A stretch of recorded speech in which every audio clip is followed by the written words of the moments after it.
Magandang hapon guys. Dito na naman tayo. Ma-vlog natin itong marker ng Japanese. Ito, batong ito. Ito marker. Sa taas nito, tinuturo nito ang may tunnel. Ito guys, oh, sa baba.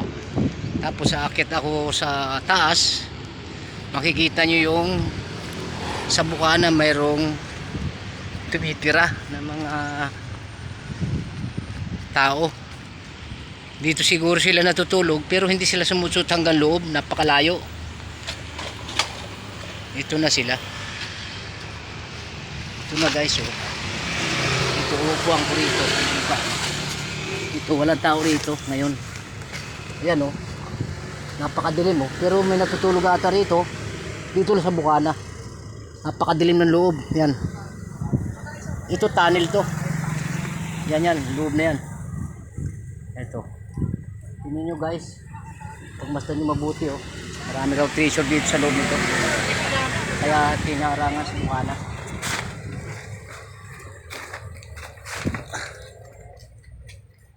Ito kas. Tumatayo ang balahibo ko. Pag tumisilip sa loob ito, napakalayong tunnel na to. Tumatagos yata ito sa pupunta ng Ultra. So guys, pupunta natin yung isa. Kunikta raw ito hanggang sa isang wave tunnel pa. So lalakarin ko. Pagmasdan nyo guys, dito raw tinatago ng mga yaman ng nakaw ng mga limahong na gold noong unang panahon.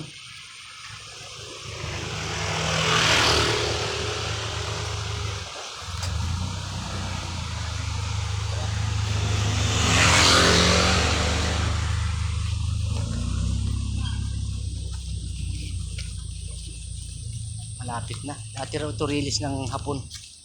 Yung dinadaanan ko ito. Ito umulan pa siya. Kakatakot dito.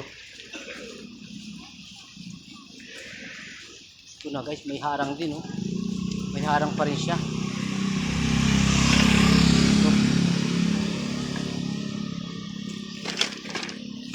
Sisilipin natin guys. Dito may nakikita sila na bata na tumatakbo. Ito. Hindi natin pwedeng pasukin. May harang, oh, still ito. Yan loob. Ito guys, sa loob. Sa bukana ako ng tunnel. Maraming marker ito ng Japanese sa loob. Papasok ko itong camera ko, video. Ayan, oh. Yan. Sa loob yan. Napakalayo niyan. Ayan, oh. Napakagaling gumawa nito. At dito raw sa ilog na ito, dinadaan yung binababa ng mga gold nung unang panahon. Ito, pupunta tayo sa ilog. Yan, may harang na naman sa ibang ito. Punta tayo dito sa tabi. Dito dinadaan ng bangka nung panahong una. Mga galyang na bangka ito. Yan. Itong ilog na to. Yan. Ito na. Tapos yung may mga bako na yon, sa nakikita sa dulo na yon. Andun yung malaking bato na may butas sa loob.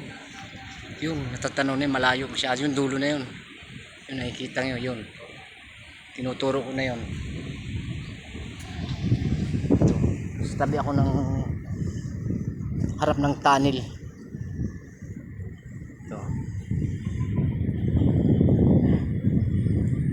Iwan ko nga. Tatanungin ko nga yung matanda kung matagal na itong tunnel ito.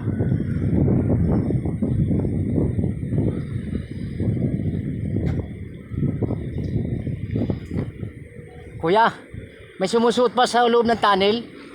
May pumapasok pa sa loob ng tunnel? Malalim? Malayo niya, no? Mga tayang butas ng tunnel yan, sobrang layo, no? Mga 25. Layo, no? Nakakatakot, no? Dati ay bukas yan. Oo nga. Pinagbawal na? Ito, binablog ko nga eh. Sige kuya, salamat. Ito, ang ganda niya.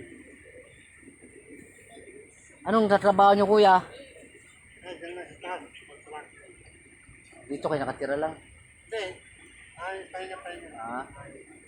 Sige kuya, salamat marami.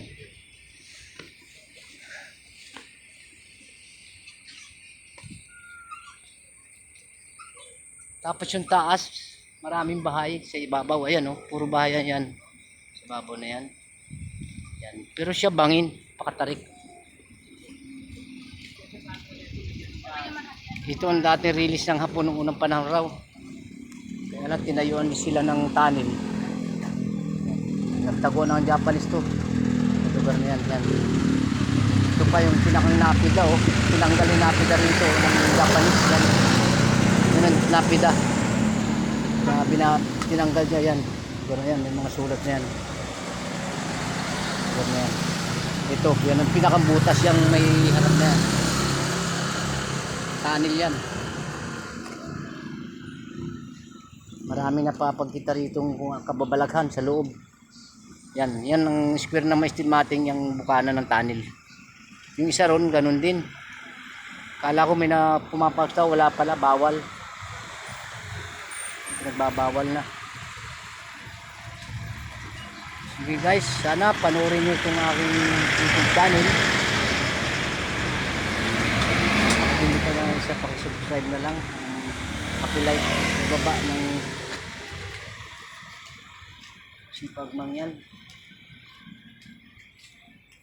Sige guys, salamat na marami.